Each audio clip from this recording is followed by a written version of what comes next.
ഭാഗ്യസ്മരണാർഹനായ monsignor വർക്കിയച്ചൻ്റെ ദീർഘവീക്ഷണവും പ്രേഷിത ചൈതന്യവും സഭാസ്നേഹവും സമന്വയിച്ചപ്പോൾ രൂപം കൊണ്ടതാണ് MSMI സന്യാസിനി സമൂഹം. 52 വർഷങ്ങൾക്ക് മുൻപ് സ്ഥാപിതമായ ഈ സമൂഹം ഇന്ന് വളർന്നു പന്തലിച്ച് കേരളത്തിനകത്തും പുറത്തും വിദേശങ്ങളിലും ദൈവരാജ്യ വ്യാപനത്തിനായി ശുശ്രൂഷ ചെയ്യുന്നു. മലബാറിൻ്റെ മണ്ണിൽ കുരുത്ത ഈ പ്രഥമ സന്യാസിനി സമൂഹത്തിന് ഇന്ന് 140-ലധികം ഭവനങ്ങളും 800-ലധികം സഹോദരിമാരുമുണ്ട്. ഈ സഭയുടെ ആദ്യ ജനറാളായി തിരഞ്ഞെടുക്കപ്പെട്ട മാർഗരറ്റ് അമ്മ ഇല്ലായ്മയുടെ നാളുകളിലും പ്രതിസന്ധികളിൽ തളരാതെയും ദൈവത്തിൽ ആശ്രയിച്ച് സഭയെ നയിച്ച അനുഭവങ്ങൾ പങ്കുവയ്ക്കുമ്പോൾ ഇന്ന് നമ്മുടെ മുൻപിൽ അതൊരു വെല്ലുവിളിയായി മാറുന്നു. വൈദിക സന്യാസ ദൈവവിളിക്ക് സ്വന്തം കുടുംബത്തിൽ അടിത്തറ പാകി ദൈവവിളികളാൽ സമൃദ്ധമായ കുടുംബത്തിലെ ഒരംഗമായ മാർഗരറ്റ് അമ്മയുടെ ദൈവാനുഭവങ്ങൾ സന്യാസ ദൈവവിളിക്ക് പ്രചോദനമാകുമെന്നതിൽ സംശയമില്ല.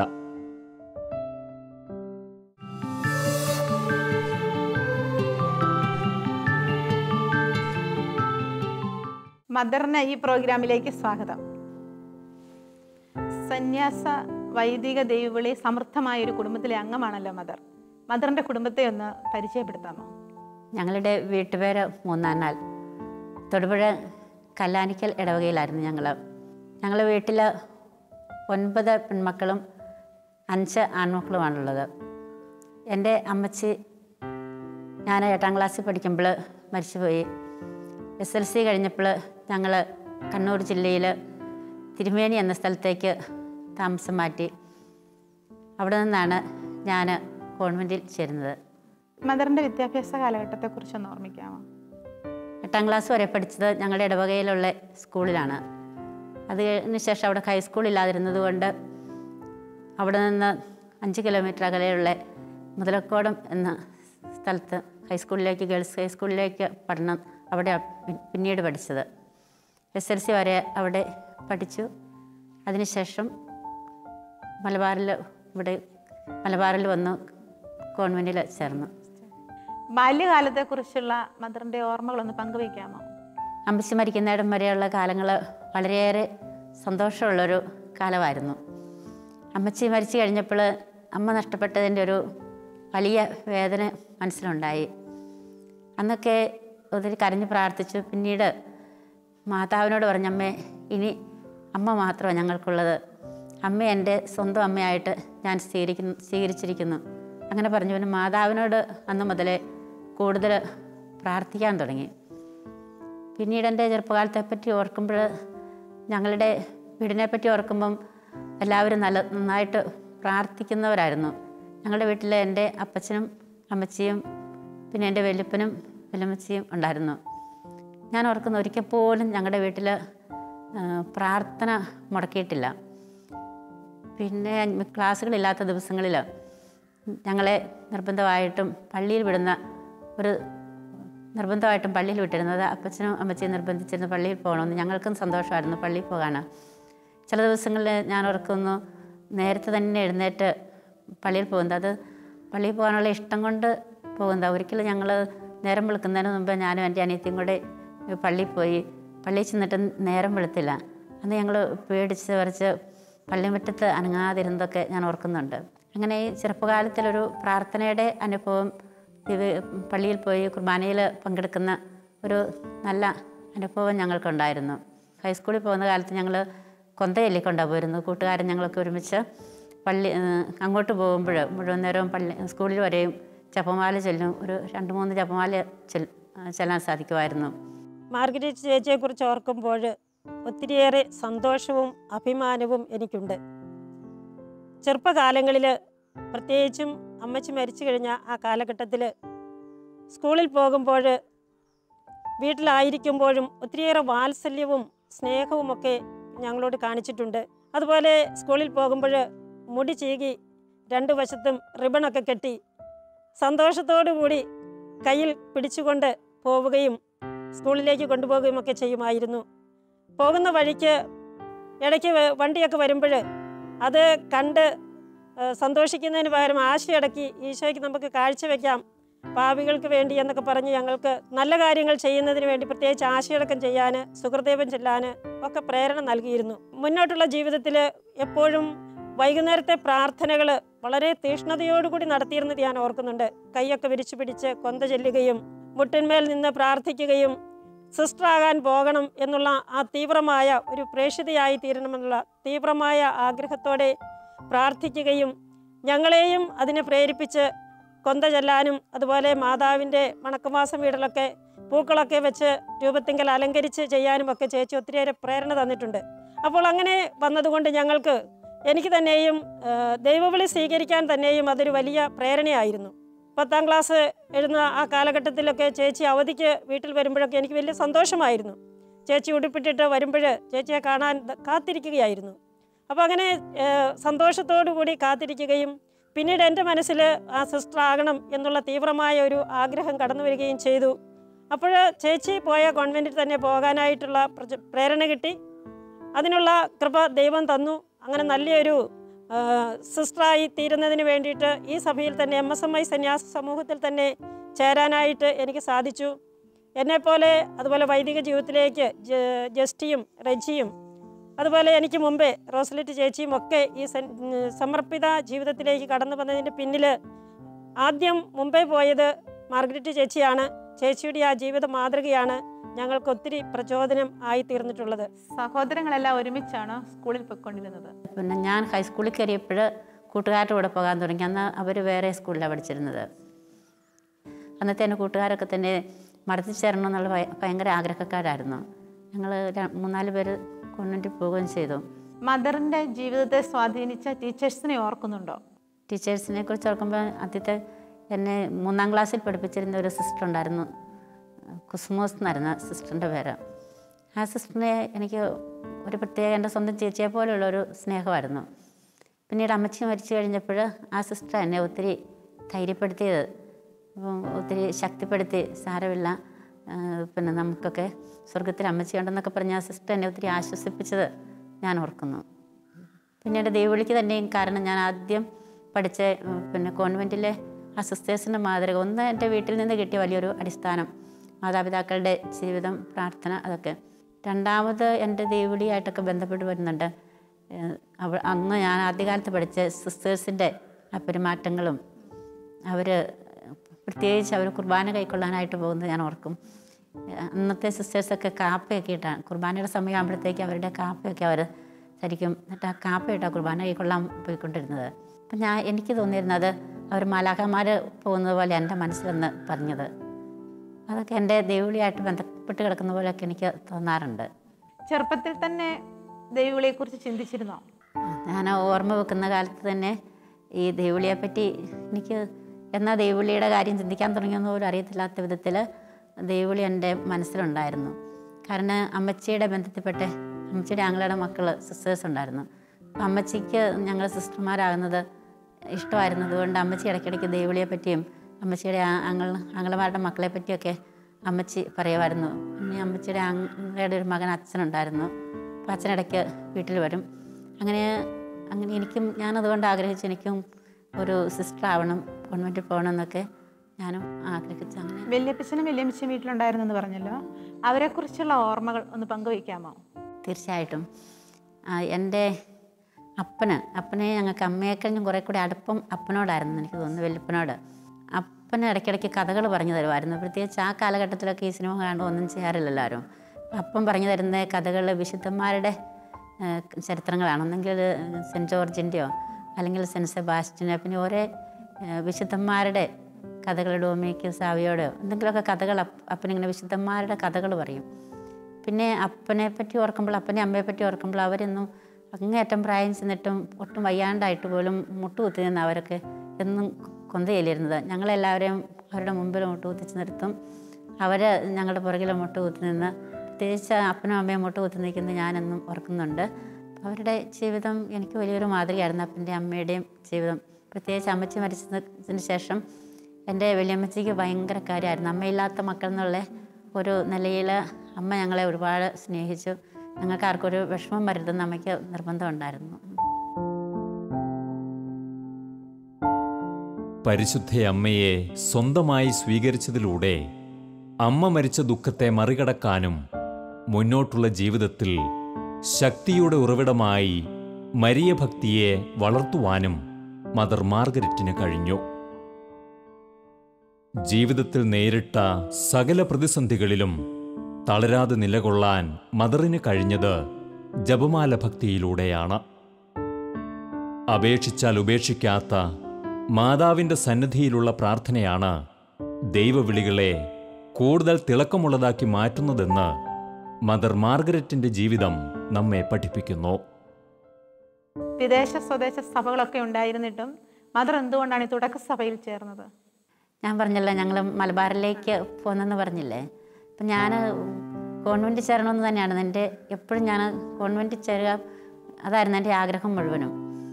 അതുകൊണ്ട് എനിക്ക് പരിചയമുള്ളത് എസ് സി കോൺവെൻറ്റിലെ സിസ്റ്റേഴ്സിനെയായിരുന്നു, എൻ്റെ ചേച്ചിയെ. അപ്പം അങ്ങോട്ട് ഞാൻ എഴുതി, ആ ചേച്ചിക്ക് എഴുതി ഞാനും കോൺവെൻറ്റിൽ പോരുവാണ്, അതുകൊണ്ട് എനിക്ക് നിങ്ങളുടെ കോൺഗ്രിഗേഷനിൽ അഡ്മിഷൻ മേടിച്ച് തരണമെന്ന് പറഞ്ഞ് ചേച്ചിക്ക് എഴുതിയപ്പോൾ ചേച്ചി എനിക്ക് ഉടനെ അതൊക്കെ കത്തെഴുതുക, പോകണമൊന്നുമില്ലായിരുന്നല്ലോ.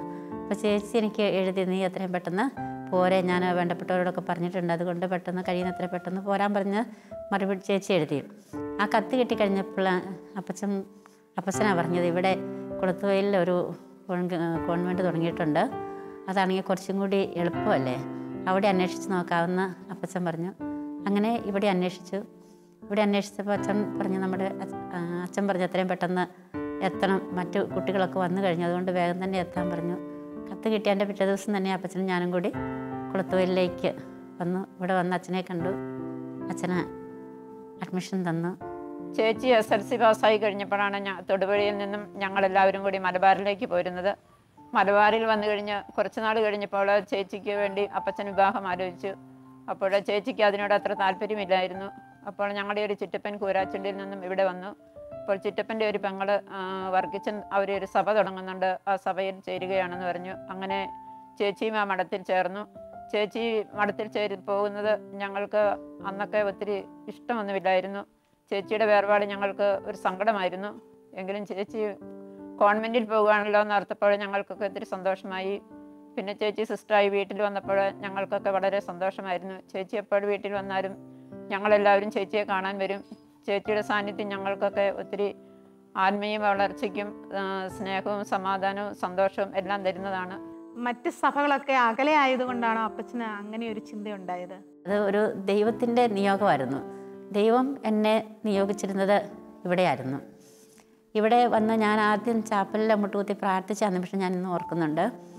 അന്ന് ഞാൻ മുട്ടുകുത്തി പ്രാർത്ഥിച്ചപ്പോൾ എനിക്ക് ഒരിക്കലും അനുഭവപ്പെട്ടിട്ടില്ലാത്തതുപോലെ ഒരു പ്രത്യേക ശക്തിയോ ഒരു പ്രത്യേകത എനിക്ക് അനുഭവപ്പെട്ടു. അതെൻ്റെ ജീവിതത്തിൽ നിന്നൊരിക്കലും മാറിപ്പോയിട്ടില്ല. ഞാൻ ഇന്നും ഓർക്കാറുണ്ട്. ദൈവം എന്നെ വിളിച്ചതിൻ്റെ, ഈ സഭയിൽ എന്നെ വിളിച്ചതിൻ്റെ ഒരു അനുഭവമായിട്ട് എനിക്ക് ദൈവം തന്നൊരു ഇതായിരിക്കും ആ അനുഭവം എന്ന് ഞാനെന്നും ഓർക്കാറുണ്ട്. പിന്നീട് ദൈവത്തെ പറ്റി ഞാൻ ഒരിക്കലും സംശയിച്ചിട്ടില്ല. ഞാൻ അതേപ്പറ്റി എനിക്ക് എന്നും നന്ദിയും സന്തോഷമുള്ളൂ തമ്പുരാൻ ഈ സഭയിൽ എന്നെ തിരഞ്ഞെടുത്തതിൽ. മദർ ജനറൽ എന്ന നിലയിൽ ആദ്യ കാലഘട്ടത്തിൽ സഭയെ നയിച്ചത് ഒന്ന് ഓർത്തെടുക്കാമോ? അത് ഞങ്ങളുടെ രജിസ്ട്രേഷൻ കഴിഞ്ഞ ദിവസം തന്നെ ഞങ്ങളുടെ ഇലക്ഷനും കൂടെ കഴിഞ്ഞു. അന്ന് എനിക്കിതേപ്പറ്റി പ്രത്യേകിച്ച് മദർ ജനറൽ എന്ന് പറഞ്ഞാൽ എന്നതാണ്, എന്താ കുറച്ചൊക്കെ മനസ്സിലാക്കിയിട്ടുണ്ട്. ഇത് ഇത്ര വലിയൊരു ഉത്തരവാദിത്വം ആണെന്നൊന്നും എനിക്കറിയില്ലായിരുന്നു. കാരണം വളരെ സന്തോഷകരമായ ഒരു നോവിഷ്യറ്റ് അത് കൊതിച്ചിരുന്ന പിന്നെ രജിസ്ട്രേഷൻ കഴിഞ്ഞു. പിന്നെ അത് സമയം കഴിയുന്നതിന് മുമ്പ് തന്നെ ഒരു 2-3 മണിക്കൂർ കഴിഞ്ഞപ്പോഴത്തേക്കും പിന്നെ ഇലക്ഷനായി. അതിൽ എന്നെ മദർ ജനറലായിട്ട് തിരഞ്ഞെടുത്തു. പിന്നീട് ഇങ്ങോട്ടുള്ള ജീവിതത്തിലാണ് ഇതിൻ്റെ ഗൗരവം ഒക്കെ എനിക്ക് മനസ്സിലാകുന്നത്. ഇപ്പം ജനറൽ എന്ന നിലയിൽ വർക്കേച്ചൻ്റെ ഒരു സഹായമൊക്കെ ലഭിച്ചിട്ടുണ്ടല്ലോ, അതൊന്ന് ഓർമ്മിക്കാമോ? തീർച്ചയായിട്ടും. ഞാൻ അന്ന് ജനറലാകുന്ന കാലത്ത് ഞാൻ തീരെ ചെറിയ സിസ്റ്ററായിരുന്നല്ലോ, ഒരു നവസന്യാസിനി എന്ന്, തീർച്ചയായിട്ടും ഒരു നവസന്യാസിനിയായിരുന്നു ഞാൻ. ആ നിലയിലാണ് കഴിഞ്ഞത്. അന്ന് വർഗീച്ചനും പിന്നെ ഞങ്ങൾക്ക് ഫോർമേഷൻ തന്ന ഞങ്ങളുടെ മദർ ട്രീസ എന്ന് പറയും, MSCയിലെ സിസ്റ്റർ. അപ്പോൾ അവർ രണ്ടുപേരും എനിക്കൊരുപാട് സഹായമായിരുന്നു. ഒരു തരത്തിൽ പറഞ്ഞാൽ ആ കാലത്ത് അവർ കാര്യങ്ങളൊക്കെ നടത്തിയിരുന്ന ഒരു അനുഭവമായിരുന്നു. ഞാൻ ഒരു കാര്യങ്ങളെല്ലാം പ്രാക്ടീസ് ചെയ്ത് കൊണ്ടുവരുന്ന ഇതുപോലെയുള്ള ഒരു അനുഭവം. അതിനുശേഷം ആദ്യകാലത്തേത് 5 വർഷം ആയപ്പോഴേക്കും ഞങ്ങളുടെ നിത്യബന്ധത്തിന് മുമ്പായിട്ട് ഞങ്ങളുടെ മദർ ഫോർമേഷൻ തന്ന മദർ തിരിച്ചുപോയി. അതിനു മുമ്പ് തന്നെ വർക്കിച്ചിനെ കോർപ്പറേറ്റ് മാനേജറായിട്ട് നിയമിച്ചു. അച്ഛന് കൂത്തുപറമ്പിലേക്ക് സ്ഥലം മാറിപ്പോയി. എൻ്റെ ജീവിതത്തിൻ്റെ വളരെയേറെ കഷ്ടപ്പാടുകൾ നിറഞ്ഞൊരു കാലം. ഞാൻ ഈ രണ്ടാളെന്നുള്ള നിലയിലുള്ള ആ ഉത്തരവാദിത്തത്തിൻ്റെ അതിലേക്ക് ഞാൻ കടന്നു വന്നത് അച്ഛൻ ട്രാൻസ്ഫറായി പോയതിന് ശേഷവും, അതുപോലെ മദർ ഞങ്ങളുടെ അടുത്തുനിന്ന് തിരിച്ച് പോയി, ഫോർമേഷൻ തരാൻ വന്ന മദർ. അതിന് ശേഷമാണ് ഈ മദർ ജനറൽ എന്നുള്ളതിൻ്റെ ആ ഭാരം എനിക്ക് അനുഭവപ്പെടുന്നത്. കാലഘട്ടത്തെപ്പറ്റി ഓർക്കുമ്പോൾ ഞാൻ ഓർക്കാറുണ്ട്, എല്ലാവരും എന്നെ ഒരുപാട് സ്നേഹിച്ചു. ഞാനൊരു ചെറിയ സിസ്റ്റർ എന്നുള്ള നിലയിൽ പിതാവിൻ്റെ അടുത്ത് എപ്പോൾ ചെന്നാലും എന്നെ ഒരു ചെറിയ സിസ്റ്റർ അങ്ങനെയാണ് പിതാവ് കണ്ടിരുന്നത്. പിതാവിൻ്റെ അടുത്ത് കുറേ പ്രാവശ്യം പോയിട്ടുണ്ട് പൈസ ചോദിക്കാനും ഒക്കെ. മിക്കവാറും ചെല്ലുമ്പോഴൊക്കെ പിതാവ് ഇല്ലെന്നൊക്കെ പറഞ്ഞാലും പൈസ തന്നു വിടും. അങ്ങനെയുള്ള ഒരു കാലമായിരുന്നു. പിന്നെ പൊതുവെ ജനങ്ങളൊക്കെ എന്നെ അങ്ങനത്തെ ഒരു വാത്സല്യത്തോടെ കണ്ടിരുന്ന ഒരു അനുഭവം ഉണ്ടായിരുന്നു. പിന്നെ ഈ സാമ്പത്തികമായ പ്രശ്നങ്ങളാണ് പിന്നെ അലട്ടത്. ആദ്യകാലമൊന്നും ഞങ്ങൾക്ക് ബുദ്ധിമുട്ട് ഒന്നും അനുഭവപ്പെട്ടിട്ടുണ്ട്. അച്ഛനുണ്ടായിരുന്നപ്പോൾ അച്ഛന് കാര്യങ്ങളൊക്കെ അന്വേഷിക്കുന്നു. പ്രത്യേകിച്ച് ഈ പൈസയുടെ കാര്യത്തിലൊന്നും ഞങ്ങൾ അതിൻ്റെ ഒന്നും ബുദ്ധിമുട്ടറിഞ്ഞില്ല. അച്ഛൻ പോയി കഴിഞ്ഞതിന് ശേഷം ഞാൻ കൈകാര്യം ചെയ്യാൻ തുടങ്ങിയപ്പോഴാണ് അന്ന് പൈസയില്ല, സിസ്റ്റേഴ്സൊക്കെ പഠിക്കുന്നു, കുളത്തുവയലിൽ ഞങ്ങളുടെ മാതൃഭവനം പണിതുകൊണ്ടിരിക്കുന്നു. അങ്ങനെ ഒത്തിരി ഒന്നുമില്ലാത്ത ഒരു അവസ്ഥയിലേക്ക് വന്നു. അപ്പോൾ ആ കാലഘട്ടത്തിലൊക്കെ ഓർക്കുമ്പം ദൈവപരിപാലന, ഇപ്പം നമുക്കൊന്നുമില്ലാത്ത അവസ്ഥയിൽ ദൈവം നമ്മളെ പരിപാലിക്കുന്ന ഒരു നല്ല അനുഭവം എനിക്കുണ്ടായി. കാരണം എല്ലാ ദിവസവും വൈകുന്നേരം ആകുമ്പോഴും പണിക്കാർ പൈസയ്ക്ക് വരും. സിസ്റ്റേഴ്സ് ഓരോ കാര്യത്തിന് വേണ്ടി ഒത്തിരി കാര്യങ്ങൾ, കോൺവെൻറ്റിൻ്റെ കാര്യങ്ങൾ, പൈസ ആയിട്ട് ഇടപെട്ട കാര്യങ്ങളുണ്ട്. അങ്ങനെ വരുമ്പം ഭയങ്കരമായ ഒരു പ്രയാസം തോന്നും. എനിക്ക് ഉണ്ടായിരുന്ന ഏക ആശ്രയം, ഞാൻ പരിശുദ്ധ അമ്മയുടെ അടുത്ത് മാതാവിൻ്റെ ഒരു നല്ല സ്റ്റാച്യു ഉണ്ടായിരുന്നു ചാപ്പലിൽ. ആ മാതാവിൻ്റെ അടുത്തും പിന്നെ പരിശുദ്ധ കുർബാനയുടെ അടുത്ത്, സക്രാരിയുടെ അടുത്ത് ചെല്ലും. അപ്പം അത് രണ്ടുമായിരുന്നു എൻ്റെ ശക്തിയായിട്ട് എനിക്ക് അനുഭവപ്പെട്ടിരുന്നത്. അമ്മയുടെ അടുത്ത് ചെന്നൊരിക്കൽ ഞാൻ പറഞ്ഞു തുറക്കുന്നുണ്ട്, അന്ന് സെപ്റ്റംബർ 8 എനിക്ക് എൻ്റെ ഓർമ്മ. അന്ന് ഞങ്ങളുടെ കോൺവെൻറ്റിൽ ഒന്നുമില്ല. ശരിക്കും പറഞ്ഞാൽ ഉച്ചയ്ക്ക് രാവിലെ എന്തോ ഇച്ചിരി കപ്പയോ ഏതാണ്ടുണ്ടായിരുന്നു. ഉച്ചയ്ക്കത്തേക്ക് ഒന്നും ഒരു മണി അരി പോലും ഇല്ലാത്തൊരു അവസ്ഥ. ഞാൻ കുർബാന കഴിഞ്ഞ് മാതാവിൻ്റെ അടുത്ത് ചെന്നു. എന്നിട്ട് അമ്മയോട് പറഞ്ഞു, അമ്മ ഇന്ന് അമ്മയുടെ തിരുനാളല്ലേ, എന്നിട്ട് അമ്മയുടെ മക്കളല്ലേ ഞങ്ങളിതുപോലെ പട്ടിണി കിടക്കുന്നത് കാണുമ്പം അമ്മയ്ക്ക് ഒരു വിഷമവും ഇല്ലേ, അമ്മ എന്നെ ഇങ്ങനെ അനങ്ങാതിരിക്കുന്നത്, അങ്ങനെ ഒന്നും മിണ്ടാതെ ഇങ്ങനെ ഇരിക്കുന്നത് അമ്മ എന്നൊക്കെ ചോദിച്ചു. ഒരു മകൾ പറയുന്ന ആ സ്വാതന്ത്ര്യത്തോടെ ഇതേ ഭാഷയാണ് ഞാൻ മാതാവിനോടും പറഞ്ഞത്. അങ്ങനെ ഞാൻ മാതാവിനോട് പ്രാർത്ഥിച്ചു, കരഞ്ഞുകൊണ്ട് തന്നെ പ്രാർത്ഥിച്ചു. ഞാൻ ഓർക്കുന്നു, ഞാൻ അവിടെ മുട്ടുകുത്തി നിന്ന് പ്രാർത്ഥിക്കുന്ന ആ സമയത്ത് തന്നെ ഞങ്ങളുടെ ഗസ്റ്റ് റൂമിൽ ബെല്ലടിക്കുന്നത് ഞാൻ കേട്ടു. എന്നിട്ട് ഒരു കൊച്ചും ബെല്ല് നോക്കുന്ന സിസ്റ്റർ വന്ന അച്ഛനോട് പറഞ്ഞു, ഒരു ചേട്ടൻ വന്നിട്ടുണ്ട്, ആ ചേട്ടന് വിളിക്കുന്നുണ്ട്, വരാൻ പറഞ്ഞു. എന്നിട്ട് ഞാൻ മൂക്കൊക്കെ തുടച്ച് താഴെ ചെന്നപ്പോൾ ആ ചേട്ടന് എൻ്റെ കയ്യിൽ 300 രൂപ തന്നു. 300 കൃത്യം ഞാൻ ഓർക്കുന്നില്ല, 300 300 കുറയാതെ പൈസ തന്നു. ഞങ്ങളുടെ അന്നത്തെ ആ ദിവസം അങ്ങനെ ആ കാര്യങ്ങളെല്ലാം അങ്ങോട്ട് അത്യാവശ്യം കാര്യങ്ങളൊക്കെ നടത്താൻ സാധിച്ചു. അപ്പം ഞാൻ ഓർത്ത് മാതാവിനോട് പ്രാർത്ഥിക്കുമ്പോൾ മാതാവിൻ്റെ ആ വലിയ സ്നേഹം ഞാൻ ഓർത്ത് അവിടെ നിന്ന് കരഞ്ഞ് അമ്മയോട് ഇതേപോലെ മക്കൾ പ്രാർത്ഥിക്കുമ്പം അമ്മയ്ക്ക് അടങ്ങിയിരിക്കാൻ പറ്റിയല്ല. അങ്ങനെ അമ്മ ഇറങ്ങി വന്ന് ഒരുപാട് അനുഭവങ്ങൾ ഞങ്ങളുടെ ആ ദാരിദ്ര്യത്തിൻ്റെയും കഷ്ടപ്പാടിൻ്റെയും കാലങ്ങളിൽ ഉണ്ടായിട്ടുണ്ട്. പിന്നെ ഈ കുളത്തുവയലിലെ കോൺവെൻറ്റ് പണിയുന്നതാണെങ്കിലും അന്ന് സിസ്റ്റേഴ്സ് എല്ലാവരും ഒത്തിരി മാറി നിൽക്കാതെ നോവിസസും പോസിഡൻസും ഞങ്ങൾ സിസ്റ്റേഴ്സ് എല്ലാവരും, ഞാൻ ഉൾപ്പെടെ എല്ലാവരും ഞങ്ങൾ കല്ല് ചുമക്കുമായിരുന്നു. കല്ല് ചുമക്കുക, മണലരിക്കുക, കോൺക്രീറ്റ് കൂട്ടുക, അങ്ങനത്തെ പണികളെല്ലാം മിക്കവാറും ഞങ്ങൾ തന്നെയാണ് ചെയ്തിരുന്നത്. അന്ന് വേറൊരു പ്രത്യേകത ഞാൻ പലപ്പോഴും ഓർക്കാറുള്ള ഒരു കാര്യമുണ്ട്. കുളത്തുവയലിലെ കോൺവെൻറ്റ് പണിതിരിക്കുന്നത് ഈ ജപമാലയിൽ ചാലിച്ച് ചേർത്ത് ഒരനുഭവം പോലെ. ഓരോ കല്ലിൻ്റെ ഇടയ്ക്ക് നമ്മൾ ചാന്ത് വെക്കുമ്പോൾ അത് ജപമാല ചേർത്തതുപോലെയാണ് എനിക്ക് തോന്നാറുള്ളത്. കാരണം അന്ന് കല്ല് ചുമക്കുകയും മണലടിക്കുകയൊക്കെ ചെയ്യുമ്പോൾ സിസ്റ്റേഴ്സ് മുഴുവൻ സമയവും കൊന്ത ചൊല്ലിക്കൊണ്ടാണ് പണികളെല്ലാം ചെയ്തിരുന്നത്. അപ്പം അങ്ങനെ ഒരു പ്രാർത്ഥനയുടെ ആഴമായ അനുഭവം, പട്ടിണിയാണെങ്കിലും ഇങ്ങനെ ബുദ്ധിമുട്ടാണെങ്കിലും ഒരു നല്ല ഒത്തൊരുമിച്ച് സന്തോഷത്തോടെ ചെയ്യുന്ന ഒരു അനുഭവം ഞങ്ങൾക്കുണ്ടായിരുന്നു.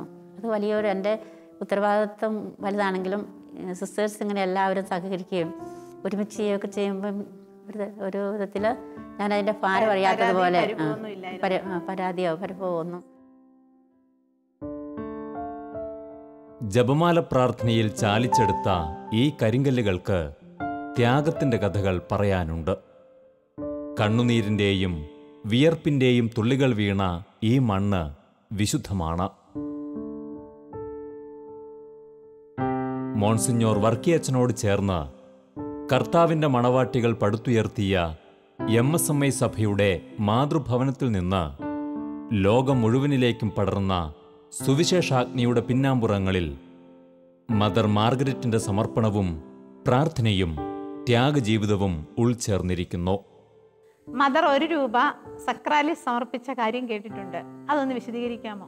അത് കുളത്തുവയലിലൊരിക്കൽ ഞങ്ങളുടെ മദർ ഹൗസ് എന്നൊക്കെ പറയുമ്പോൾ എന്തോരം വലുതാണ്.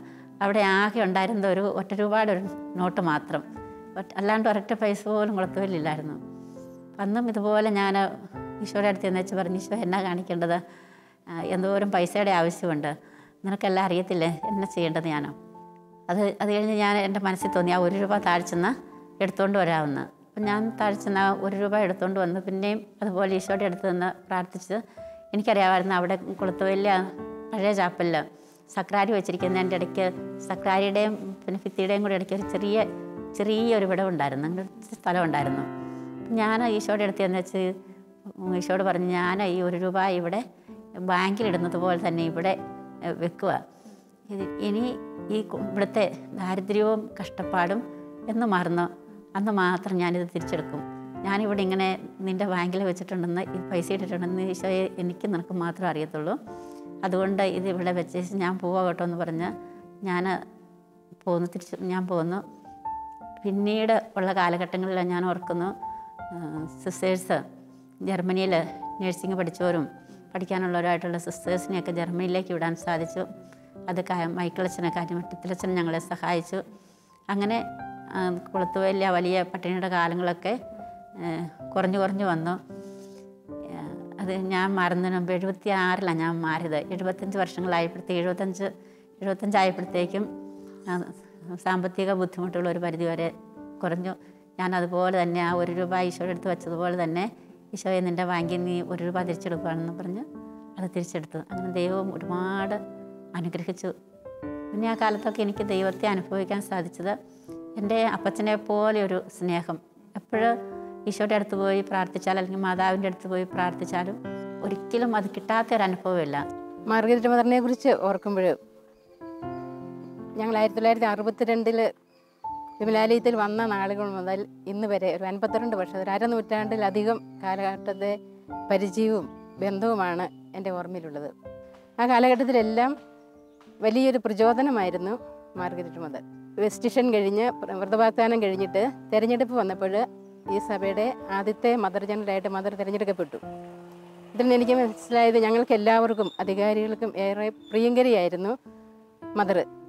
കാരണം ഞങ്ങൾക്ക് ആ പരിശീലന കാലം കഴിഞ്ഞപ്പോൾ ഞങ്ങളുടെ എല്ലാവരുടെയും സ്നേഹവും ആദരവും വിശ്വാസവും എല്ലാം നേടുവാനായിട്ട് മദറിന് സാധിച്ചു. പരിശീലന കാലഘട്ടത്തിൽ തന്നെ മദറിനെ കുറിച്ച് ഓർക്കുമ്പോൾ മദറിൻ്റെ പ്രാർത്ഥനാ ചൈതന്യം, പലപ്പോഴും ദിവികാരൻ്റെ സന്നിധിയിൽ പ്രാർത്ഥിക്കുന്നതും, പിന്നെ അന്നൊക്കെ ഒത്തിരി കഷ്ടപ്പാടൊക്കെ ഉള്ള ആ കാലഘട്ടത്തിലും ഓരോ ജോലി ചെയ്യുമ്പോഴൊക്കെ മദർ നൽകിയ വലിയ മദർ എന്നാണ് ഞങ്ങൾ ട്രിസാ മദറിനെ വിളിക്കുക. മദർ നൽകുന്ന നിർദ്ദേശം അനുസരിച്ച് ജപമാല ചൊല്ലിക്കൊണ്ടുള്ള ജോലി ചെയ്യുന്നതും, അപ്പോഴൊക്കെ മദർ അതിന് പ്രാർത്ഥനയ്ക്ക് നേതൃത്വം കൊടുക്കുവാനായിട്ട് ഒത്തിരി താല്പര്യമുള്ള ആളായിരുന്നു. അപ്പോൾ ആ മദറിനോട് കൂടിയുള്ള ബന്ധം ഒരു ആത്മീയ വളർച്ചയ്ക്ക് ഏറെ സഹായിച്ചതായിട്ട് ഞാൻ ഓർക്കുന്ന പരിശീലന കാലഘട്ടത്തിൽ. അന്ന് മുതൽ ആരംഭിച്ച ഒരു നല്ല സൗഹൃദമായിരുന്നു. അപ്പോൾ എപ്പോഴും ദൈവത്തിലേക്ക് അടുപ്പിക്കുന്ന, പരിശുദ്ധാമ്മയിലേക്ക് അടുപ്പിക്കുന്ന ഒരു ബന്ധം നിലനിർത്തുവാൻ കഴിഞ്ഞത് കൊണ്ടാണ് ഇന്നും ആ ബന്ധം വളരെ ദൃഢമായിട്ട് തന്നെ തുടരുന്നതെന്ന് എനിക്ക് പറയാനായിട്ട് സാധിക്കും. സഭയുടെ ആരംഭ നാളുകളെക്കുറിച്ച് ചിന്തിക്കുമ്പോൾ പ്രത്യേകിച്ചും വർക്കിച്ചൻ ഇവിടുന്ന് സ്ഥലം മാറി പോവുകയും ഞങ്ങൾക്ക് പരിശീലനം നൽകിയ ട്രീസാ മദർ സ്ഥലം മാറി പോവുകയും ചെയ്തപ്പോഴാണ്, ആ കാലഘട്ടത്തിലാണ് കൂടുതലായ ഉത്തരവാദിത്വം ഞങ്ങളുടെ മേൽ തന്നെ ഉണ്ടായത്. അപ്പോൾ ദൈവത്തിൽ ആശ്രയിക്കല്ലാതെ മറ്റ് മാർഗങ്ങളില്ല എന്ന്, അല്ലെങ്കിൽ എപ്പോഴും അച്ഛനും മദറും ഉള്ളതുകൊണ്ട് ഞങ്ങൾക്കതൊരു വലിയ ശക്തിയായിരുന്നു. ആരെയും ആകർഷിക്കത്തക്ക വിധത്തിലുള്ള സ്നേഹവും സന്തോഷപ്രകൃതവും ലാളിത്യവും ഏറ്റവും നിഷ്കളങ്കമായ ഒരു വ്യക്തിത്വത്തിൻ്റെയും ഉടമയാണ് മാർഗരറ്റ് മദർ. പാവങ്ങളോട് പ്രത്യേകമായ ഒരു കരുണയുണ്ടായിരുന്നു. ഞാൻ ഓർക്കുന്നുണ്ട്, ഇവിടെ അന്ന് ഒട്ടും തന്നെ പൈസയൊന്നും ഇല്ലാതെ ഇരുന്നപ്പോൾ ഒരു പാവപ്പെട്ട സ്ത്രീ പള്ളി കഴിഞ്ഞ് പോകുന്ന വഴിക്ക് മദറിനോട് പറഞ്ഞു, പിള്ളേരൊക്കെ പട്ടിണിയാണ് മദറെ, അതുകൊണ്ട് എന്തെങ്കിലും പൈസ തരണമെന്ന്. അവരൊക്കെ വിചാരിക്കുന്നത് മടവായതുകൊണ്ട് പൈസ ഉണ്ടെന്നാണ്. പക്ഷേ മദറിൻ്റെ അടുത്ത് പൈസ ഇല്ല. അന്നേരം മദർ അരിയാണ് ചോദിച്ചത്. അപ്പോൾ മദർ ഇവിടെ വന്ന് അരിപ്പാത്രത്തിൽ നോക്കിയപ്പോൾ അരിയില്ലായിരുന്നു. അപ്പോൾ എന്താ വെച്ചാൽ പൈസ കൊടുക്കാമെന്ന് ഓർത്ത് തീർന്ന് നോക്കുമ്പോൾ ഒരു 10 രൂപ മാത്രമേ പണപ്പെട്ടിയിലൂടെ ആകെ സമ്പാദ്യം. അപ്പോൾ മദർ വിചാരിച്ചു, ഈ 10 രൂപ കൊണ്ട് ഈ മഠത്തിലൊന്നും സാധിക്കില്ല, ഒത്തിരി പേരുണ്ടല്ലോ, എന്നാൽ ഈ ചേട്ടത്തിൻ്റെ 2 പിള്ളേർക്കെങ്കിലും കഞ്ഞി വെക്കട്ടെ എന്ന് വിചാരിച്ച മദർ 10 രൂപ എടുത്തു കൊടുത്തു. അങ്ങനെ ആ ഇല്ലായ്മയിൽ നിന്ന് കൊടുക്കാനായിട്ടുള്ള ഒരു സന്മനസ്സും പാവങ്ങളോട് വലിയൊരു കരുണയുമുള്ള ഒത്തിരിയേറെ സംഭവങ്ങൾ ഞാൻ ഓർക്കുന്നുണ്ട്. മദറിൻ്റെ ജീവിതത്തിൽ ആ ഉള്ളത് പങ്കുവെക്കുവാനുള്ള വലിയൊരു വിശാലതയുണ്ടായിരുന്നു. മിക്കവാറും ഞങ്ങൾ പറയും, എന്തെങ്കിലും ആവശ്യമുണ്ടെങ്കിൽ മദറിനെ അന്വേഷിക്കുമ്പോൾ കണ്ടെങ്കിൽ മദർ ചാപ്പലിൽ പോയി സെക്രട്ടറിയുടെ മുമ്പിൽ മുട്ടുകുത്തി കരങ്ങൾ കൂപ്പി കണ്ണുനീരോടെ പ്രാർത്ഥിച്ച പല അവസരങ്ങളും ഇപ്പോഴും മായാതെ മനസ്സിൽ തങ്ങി നിൽപ്പുണ്ട്. അവിടെ ആശ്രയിച്ചാൽ തീർച്ചയായിട്ടും കാര്യം സാധിച്ചു കിട്ടുമെന്ന് ഉറപ്പുള്ള ഒരു ശിശുതുല്യം വിശ്വാസം പരിശുദ്ധ അമ്മയോടും ദിവ്യകാരുണ്യത്തോടും മദറിന് ഉണ്ടായിരുന്നു. മദറിനോടൊപ്പം 2 പ്രാവശ്യം ഞാൻ ആ ടീമിൽ പ്രവർത്തിച്ചിട്ടുണ്ട്. അപ്പം ഞങ്ങൾ കൗൺസിലേഴ്സ് എന്ന നിലയിൽ എല്ലാ കാര്യങ്ങളും ഞങ്ങളുമായിട്ട് പങ്കുവെക്കുകയും ആലോചിക്കുകയും ചെയ്തുകൊണ്ട് അങ്ങനെ ആ ഒരു കൂട്ടായ്മയിൽ ഒരു മുന്നോട്ട് പോകുവാനായിട്ട് സാധിച്ചു. പിന്നീട് മദറിന് ശേഷം ഞാൻ ചാർജ് എടുത്തപ്പോഴാണെങ്കിലും മദർ എന്നോടൊപ്പം 6 വർഷം കൗൺസിലറായിട്ടുണ്ടായിരുന്നു. അപ്പോൾ ജനറാളമ്മയായിട്ട് വീണ്ടും കൗൺസിലറായതാണെങ്കിലും ആ ഒരു വിധേയത്വത്തോടു കൂടിയാണ് അന്നേരം പെരുമാറുന്നത്. അങ്ങനെ മദർ നേരത്തെ ഞാൻ ഒരു അധികാരത്തിലായിരുന്നുള്ള ഒരു ഭാവത്തിലല്ല, എല്ലാ പറയേണ്ട കാര്യങ്ങൾ പറയാനും ചോദിക്കാനും ഒക്കെ സന്മനസ് കാണിച്ചു. അങ്ങനെ ഒരു അധികാരികളോട് വിധേയത്വമുള്ളയാൾ, അതുപോലെ അധീനരോട് വലിയ സ്നേഹമുള്ളയാൾ, അങ്ങനെയുള്ളൊരു നല്ല വ്യക്തിത്വത്തിൻ്റെ ഉടമയായിട്ടാണ് എനിക്ക് മദറിനെ മനസ്സിലാക്കുവാനായിട്ട് സാധിച്ചത്. ഏത് കാര്യവും പങ്കുവയ്ക്കുവാനും തുറന്ന് പറയുവാനൊരു ആത്മസുഹൃത്ത് എന്ന നിലയിൽ ഒരാളുള്ളത് എനിക്ക് വലിയൊരു ആശ്വാസവും ധൈര്യവുമാണ്. മദർ മിഷൻ സ്റ്റേഷനിലൊക്കെ ജോലി ചെയ്തു എന്ന് കേട്ടിട്ടുണ്ട്. മദറിൻ്റെ അനുഭവം ഒന്ന് വിശദീകരിക്കാമോ? മിഷൻ സ്റ്റേഷനിൽ ഞാൻ എന്നെ മിഷൻ സുപ്പീരിയറായിട്ടാണ് പറഞ്ഞു വിട്ടത്. മിഷനിൽ കരുതുകാവ് എന്ന് പറയുന്ന സ്ഥലത്തായിരുന്നു, ആ കോൺവെൻറ്റിലായിരുന്നു ഞാൻ ആദ്യം. അവിടെ ഞങ്ങളുടെ മിഷൻ എക്സ്പീരിയൻസ് ഞങ്ങൾ വില്ലേജുകളിലേക്ക് പോകുമായിരുന്നു. അവിടെ പോയി ചിലപ്പം അവരുടെ വീടുകളിൽ താമസിക്കും. വൈകുന്നേരങ്ങളിൽ ആദിവാസികളെ പ്രധാനമായിട്ടും അവരുടെ കൂടെ താമസിച്ച് അവരോട് ബൈബിളിനെ പറ്റിയും ഒക്കെ പറയും. പിന്നെ ഈ ചെറിയ പ്രോജക്റ്റിൽ സ്ലൈഡ്സൊക്കെ കാണിച്ച് ഈശോയുടെ ജീവിതവും അല്ലെങ്കിൽ വിശുദ്ധന്മാരുടെ ജീവിതം അങ്ങനത്തെയൊക്കെ കാണിച്ചു കൊടുക്കുമായിരുന്നു. അപ്പോൾ അതിന് പിന്നെ പിറ്റേ ദിവസം ആകുമ്പോൾ ഞങ്ങൾ തിരിച്ചു പോരും. അതൊരു നല്ലൊരു അനുഭവമായിരുന്നു, വില്ലേജുകാരുമായിട്ടുള്ള ഇടപെടൽ. പിന്നെ ഒരിക്കലും ഞാൻ ഓർക്കുന്നു, ഒരു വില്ലേജിലേക്ക് പോകുമ്പോൾ ഞങ്ങളുടെ വണ്ടി ചെളി തന്നുപോയി. അത് കുറേ പരിശ്രമിച്ചിട്ടും ആ ചെളിയിൽ നിന്ന് വണ്ടി പൊക്കാൻ പറ്റുന്നില്ല. അങ്ങനെ പലരും കൂടി ഉന്തി തള്ളി ഒരു തരത്തിലും വണ്ടി കയറ്റിക്കൊണ്ടുപോകാൻ പറ്റുന്നില്ല. അങ്ങനെ വിഷമിച്ചപ്പോൾ ഒരു ആദിവാസി ഒരു മനുഷ്യന് യേശുവിൻ്റെ നാമത്തിൽ എന്ന് പറഞ്ഞുകൊണ്ട് ആ വണ്ടിയെ പിടിച്ച് തള്ളിയതേ വണ്ടി പെട്ടെന്ന് ചെളിയിൽ നിന്നെല്ലാം കയറി ഞങ്ങൾ പോന്നു. അപ്പോൾ അത് അയാൾക്കും ഭയങ്കര അത്ഭുതമായി. കണ്ടു നിന്നവർക്കും ഒരു നല്ല അനുഭവം, നല്ല അനുഭവമായിട്ടൊന്നും ഞാൻ ഓർക്കാറുണ്ട്. മിഷൻ സ്റ്റേഷനിൽ നിന്ന് തിരിച്ചു വന്നിട്ട് മദർ എന്താണ് ചെയ്തത്? മിഷൻ സ്റ്റേഷനിൽ നിന്ന് തിരിച്ചു വന്ന് മാനന്തവാടി ലസനക്കൽ എന്ന് പറയുന്ന സ്ഥലത്തായിരുന്നു. അവിടെ ഏകദേശം ഒരു വർഷം ഉണ്ടായിരുന്നു. അത് കഴിഞ്ഞ് ഞാൻ ജയിൽ മിനിസ്ട്രിയിൽ തിരുവനന്തപുരത്ത് റീഹാബിലിറ്റേഷൻ സെൻ്റർ ഉണ്ട്, ജയിലിൽ നിന്ന് വിമോചിതരാകുന്ന സ്ത്രീകൾക്ക് വേണ്ടി. അത് ജീസസ് ഫ്രട്ടേണിറ്റിയുടെ കെയർ ഓഫിൽ തുടങ്ങിയതാണ്. ഞാൻ 4 വർഷത്തോളം പിന്നെ ജയിൽ മിനിസ്ട്രിയിൽ സഹായിച്ചു. അത് എൻ്റെ ജീവിതത്തിൻ്റെ ഒരു വലിയ ദൈവാനുഭവത്തിൻ്റെ കാലമായിട്ടാണ് ഞാൻ കരുതുന്നത്. ഇങ്ങനെ ഇതുപോലെയുള്ളവരുടെ കൂടെ ജീവിച്ചതും അവിടെ ഞാൻ അവരുടെ ഒരു സ്പിരിച്വൽ മാത്രമായിട്ടാണ് ജോലി ചെയ്തത്. അങ്ങനെ അവരുടെ ഒരുപാട് പ്രശ്നങ്ങളൊക്കെ കേൾക്കാനും അവരെ സഹായിക്കാനും പിന്നെ അവരുടെ സാധാരണ ജീവിതത്തിലേക്ക് അവരെ വേശികളായിട്ട് പ്രോസ്റ്റിറ്റ്യൂട്ട്സൊക്കെ ആയിട്ടാണല്ലോ കണ്ടിരുന്നത്. അപ്പം അങ്ങനെയുള്ളവരെ ഒരു ജീവിതത്തിലേക്ക് കൊണ്ടുവരാനൊക്കെ ഒരുപാട് സഹായിച്ചു. അങ്ങനെ ദൈവം എന്നെ പ്രത്യേകം അനുഗ്രഹിച്ചൊരു കാലഘട്ടമായി ഈ ജയിൽ മിനിസ്ട്രിയിലെ ജീവിതം.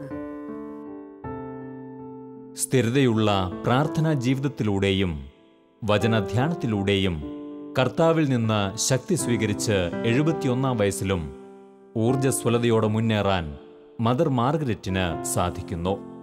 മറ്റുള്ളവരെ കേൾക്കാനും ഈശോയുടെ സ്നേഹം പകരാനും അതുവഴി അനേകർക്ക് ആശ്വാസം സ്വീകരിക്കാനും ഈ ജീവിതം മാറ്റുമ്പോൾ സന്യാസ ദൈവവിളിയിലൂടെ ലക്ഷ്യത്തിലേക്കുള്ള പ്രയാണം തുടരുകയാണിവിടെ.